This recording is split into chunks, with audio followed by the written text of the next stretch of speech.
Hi everyone and welcome. We're just having a quick little chat with Fran O'Neill today. Fran is going to be teaching a 3-day workshop with us called Room with a View. We're very lucky to have Fran in between her teaching schedule between America and Sydney in Australia. So hi Fran, thank you very much for joining us. Hi, how are you doing tonight? It's so great to be here, and it's always fantastic to get a new audience to work with. So thank you so much for inviting me and having me along. Oh, we're really excited for the workshop coming up. So this is going to be a 3-day intensive online, and we're all very well versed in Zoom classrooms now. So during the last year, were you teaching in New York and Sydney, I or was when did you come back to Australia? actually this time last year, I was in New York and I was about to start teaching help co-teach a class over there. After New York, I flew to Seattle and taught there.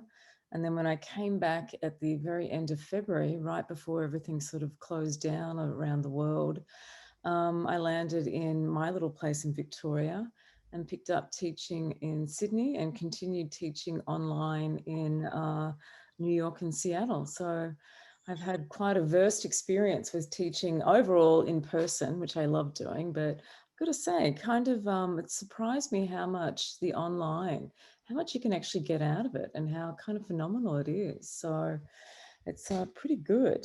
And, in this course that I'm teaching, Room with a View, was specifically, thought about in the sense of the fact that some of us, or most of us, were actually in lockdown and we weren't sure how long it was going to go for. And, the fact that most of us have a room out our window, a view out our window, right? So you can actually potentially paint out your window. And I know that, thank goodness, Victoria's opened up a lot now. So I imagine potentially people might even go out into the parks or into their backyard or out into the bush and do some on-site painting, even in this class, and then just tune in once in a while. I'm available for the whole duration of the class, but I've had definitely times in the past year where people have painted for a couple of hours, checked back in with me, got me to give me got a little bit of feedback from me from their work, and then we've moved on into pushing that painting even further. So I'm excited by it, and I've got to say it's been a pretty amazing process to transition from in person to online teaching. And have you taught this online so both for New York and in Sydney before? I've taught variations of them. No one class is ever quite the same. And I was actually scheduled last New York summer, which is our winter, to teach an Arbor Vitae class, which is in the beautiful gardens in Westbury, New York. And that, of course, didn't happen. So we readjusted the program for it to be online, which Room with a View was then born from that idea.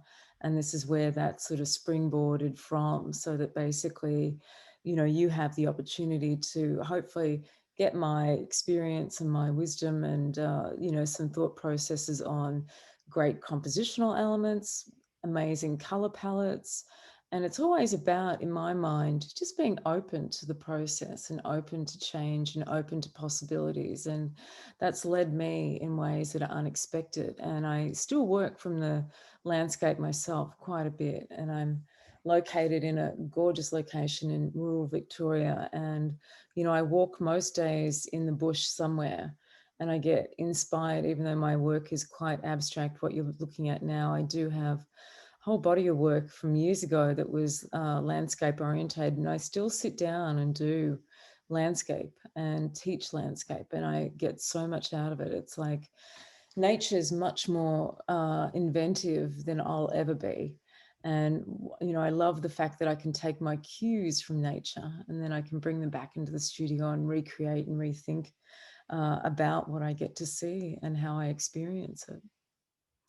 Yeah, and can you tell us a little bit about your practice? So, sort of, what were you looking at when you sort of started practicing, and how has that evolved over the years?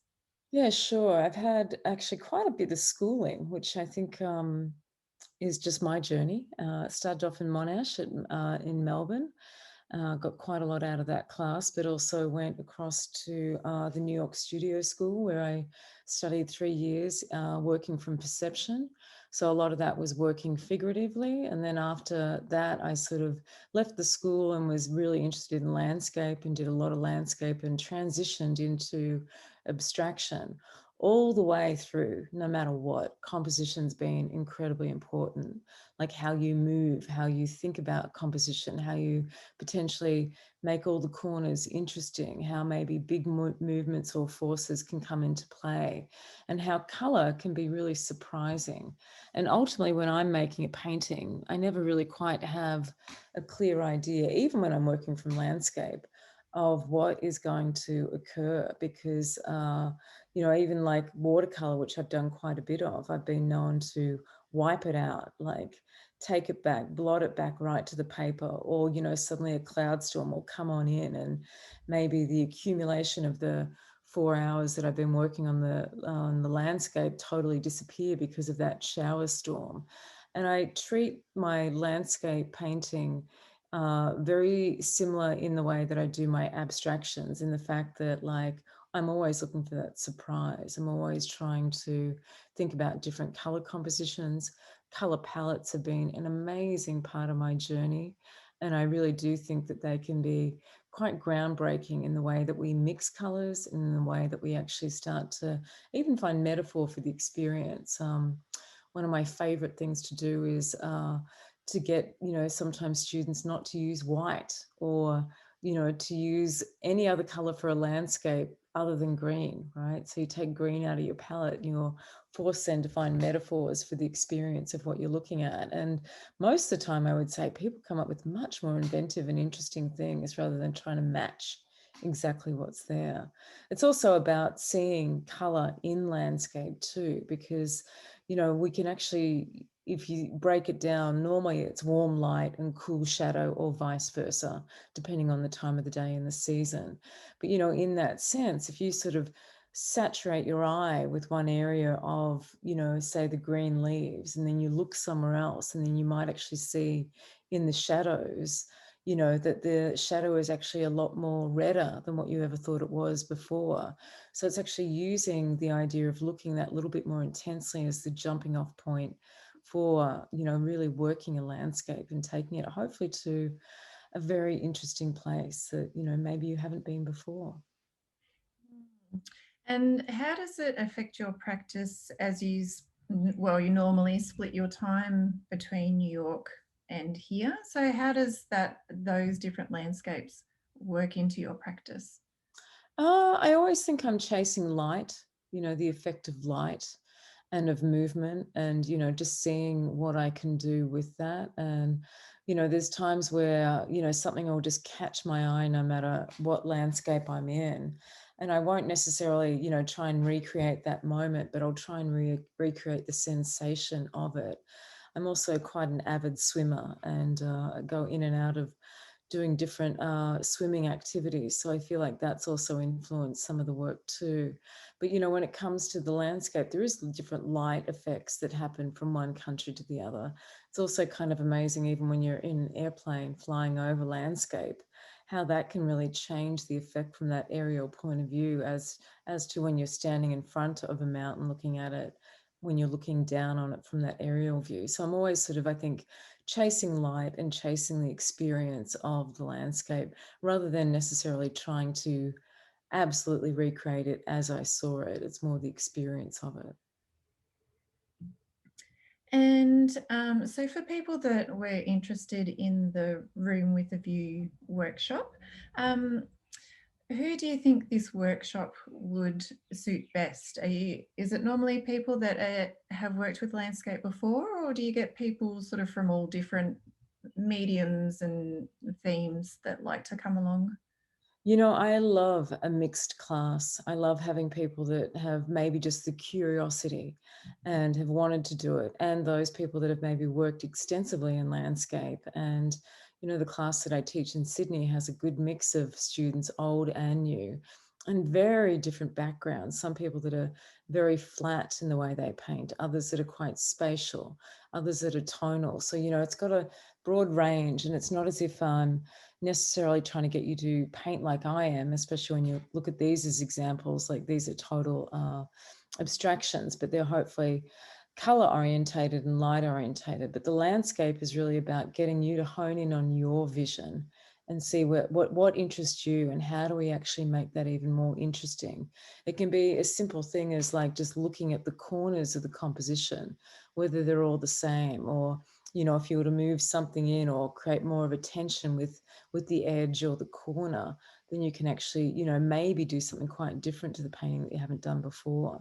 So it's trying to get people to be a little bit more analytical, a little bit more open also to using potential different colors and to color mixing. 3 days is a short period, but you can pack a lot into that. And I always love just seeing what people get up to in that thing. And I'm always, in a way, more reacting to what you do than wanting you to do something. I don't want you to please me. It's more about seeing what your vision is. So all levels are welcome, and I think most of the time we learn so much from each other, and there will be times when we'll do group critiques as well as individual ones, so that because most of the time you can learn so much more from looking at someone else's than you can your own. It's easier to see potentially the room for improvement in somebody else's. Whereas when we're like struggling so hard to get our own right, we don't always see how maybe a small little change could alter it. Or when someone suggests that, it's easier to see it in somebody else's work than our own. So group critiques become quite a big part of the process too. So, just know that, like, and I think that, I'm very generous, and I'm never going to be someone that like, I'm always wanting it to be something that's a positive experience for everybody more than anything else. And just lastly, if people want to see more of your work and get to see it in person, have you got any shows coming up, or which galleries can people sort of check out your work? Yeah, I exhibit quite a bit. I represented by Sears Payton Gallery in New York. Just had a couple other galleries in the States close, unfortunately, due to COVID. Let's hope they maybe open up again. But here in Australia, TW Fine Art in Brisbane. And also I've got to work in a show opening tonight at West End Gallery in Melbourne. So that's pretty exciting.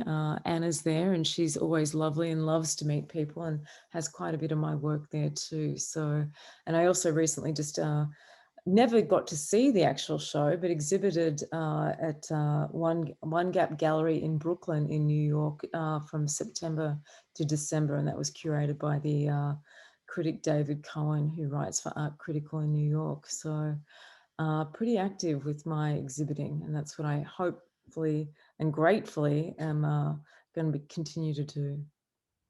Oh, that's great. Well, thank you so much, Fran, and we're really looking forward to your workshop next week. Excellent. Thank you so much for having me, and I look forward to meeting everybody.